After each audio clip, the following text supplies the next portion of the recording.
Hallo, ich heiße Jorge Santana Ramirez. Ich bin 17 Jahre alt. Ich komme aus Guadalajara.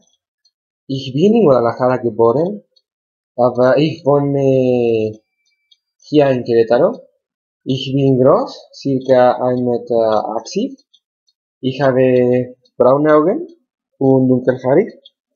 Ich habe lockige Haare. Ich bin sehr freundlich, sehr sympathisch, sehr aktiv und sehr kreativ. Ich mag Basketball und Fußball spielen.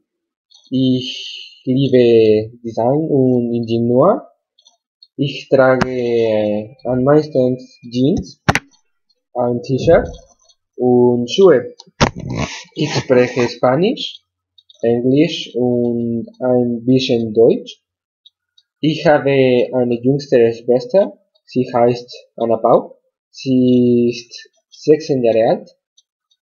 Ähm, Ich mochte Mechatronik-Ingenieur werden und das ist alles. Danke. Tschüss.